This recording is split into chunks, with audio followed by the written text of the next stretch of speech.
হওয়ার জন্য বাংলাদেশের এয়ার ডিফেন্স সিস্টেম এবং জাতীয় নিরাপত্তায় এর গুরুত্ব আর পাত্তা পাবে না প্রতিবেশী দেশ। এই নিয়ে বিস্তারিত আলোচনা থাকছে আজকের প্রতিবেদনে।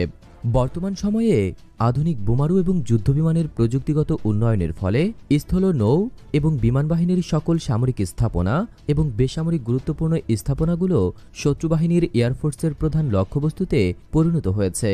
কোনোভাবেই যুদ্ধ লিপ্ত হলে মূলত প্রথমে এক দেশের এয়ার পাওয়ার প্রয়োগ করে অন্য দেশের উপর আধিপত্য বিস্তার করে। যখন আকাশসীমার উপর সর্বোচ্চ নিরাপত্তা স্থাপিত হয়, তখন পদাতিক বাহিনী এবং নৌবাহিনীকে উপর থেকে উপর্যুপরি আক্রমণ করে পরাজিত করা সহজ হয়। এজন্যই বিশিষ্ট মার্কিন প্রবক্তা জন ওয়ার্ডেন জানিয়েছেন, 1939 সালে জার্মানি পোল্যান্ডে আক্রমণের পর থেকে কোনো দেশ কোনো যুদ্ধে জয়লাভ করতে পারেনি শত্রুদেশ কর্তৃক আকাশে আধিপত্য অর্জনের পর।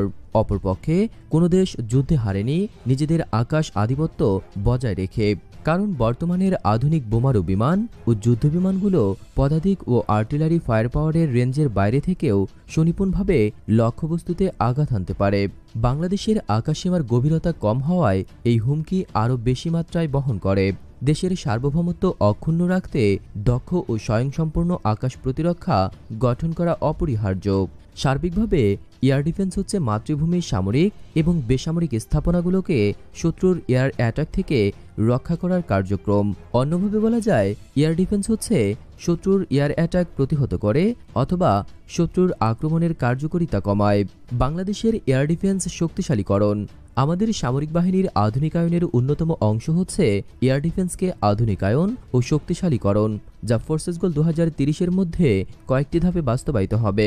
সামরিক বাহিনীর চিহ্নিতকরণ তথা রাডার সিস্টেমকে আধুনিকায়ন করা, ডাটা লিঙ্কের মাধ্যমে এয়ার ডিফেন্স সিস্টেমের সমন্বিত চিত্র উপস্থাপন করা, যথাযথ সমন্বয়ের মাধ্যমে কার্যকরী অস্ত্র সংগ্রহ করা, তিন বাহিনীতেই প্রয়োজনমাফিক এয়ার ডিফেন্স সরঞ্জাম গড়ে তোলা, তিন বাহিনীর মাঝে যোগাযোগ ব্যবস্থা ও তথ্য আদান প্রদান গতিশীল করা, মধ্যম পাল্লার বিমান বিধ্বংসী মিসাইল যুক্ত করে নিজস্ব এয়ার ডিফেন্স গড়ে তোলা, কাছাকাছি অবস্থিত সামরিক স্থাপনার জন্য ডিফেন্স ও দূরবর্তী আলাদা আলাদা স্থাপনার জন্য আলাদা ডিফেন্স সিস্টেম গড়ে তোলা, সমগ্র বাংলাদেশের জন্য একটি কার্যকর এয়ার ডিফেন্স প্রণয়ন করা, সমুদ্রসীমার জন্য আলাদা এয়ার ডিফেন্স গঠন এবং সেটিকে মূল এয়ার ডিফেন্সের পরিচালনা কেন্দ্রের সাথে সংযুক্তিকরণ করা।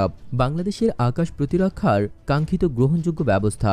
এয়ার ডিফেন্স সবচেয়ে কাঙ্ক্ষিত ও গ্রহণযোগ্য ব্যবস্থা হচ্ছে বহুস্তর বিশিষ্ট প্রতিরক্ষা ব্যূহ লাইরেড এয়ার ডিফেন্স স্থাপন করা। এই পদ্ধতিতে অনেকগুলো উপাদান থাকে, যেমন রাডার, যুদ্ধবিমান, এয়ার ডিফেন্স গান, মিসাইল একটির পর একটি সাজানো থাকে, যাতে করে শত্রুর বিমান যতই লক্ষ্যবস্তুর দিকে আগাতে থাকবে ততই বাধার সম্মুখীন হবে। এই পর্যায়ক্রম প্রতিবন্ধকতাকে আইডিয়াল এয়ার ডিফেন্স বা আদর্শ আকাশ প্রতিরক্ষা ব্যবস্থা বলা হয়। আমাদের air defence system British air ডিফেন্সের আদলে গঠন করা হয়েছে। আমাদের এই বহুস্তর বিশিষ্ট এয়ার ডিফেন্সের স্তরগুলো হলো পূর্ব সতর্কীকরণ, রাডার ও ওয়াক্সা এর মাধ্যমে শত্রুমিত্র বিমান চিহ্নিত করা, লং রেঞ্জ কমব্যাট প্যাট্রোল যুদ্ধ বিমান দ্বারা শত্রু বিমান ইন্টারসেপ্টর করা, যেমন MiG-29 or F-7 with external drop tank, দ্রুত উড্ডয়নে প্রস্তুত থাকা এবং দ্রুত উড্ডয়নে সক্ষম যুদ্ধবিমান দ্বারা শত্রু বিমান ইন্টারসেপ্ট করা, এলাকাভিত্তিক স্যাম ব্যবহার করে বিমান ভূপাতিত করা, সর্বশেষে স্বল্পপাল্লার মিসাইল অথবা এয়ার ডিফেন্স গান ফায়ারিং করা। উল্লেখ্য যে স্বল্পপাল্লার মিসাইল সবচেয়ে বেশি কার্যকর এবং সফল। আমাদের এয়ার ডিফেন্স ব্রিটিশের আদলে গঠিত হলেও বহির্বিশ্বের উপাদানগুলোর উপস্থিতি নিশ্চিত করতে হবে। আমাদের এটিও মাথায় রাখতে হবে, এসব সিস্টেমের অপারেটিংয়ের উপর পুরো সিস্টেমের কার্যকারিতা নির্ভর করে। আমাদের মনে রাখতে হবে, আমরা যেন কোনো মূল্যেই আকাশের নিয়ন্ত্রণ শত্রুর কাছে না হারাই, তাহলে শত্রুর দয়ার উপর আমাদের বাঁচতে হবে।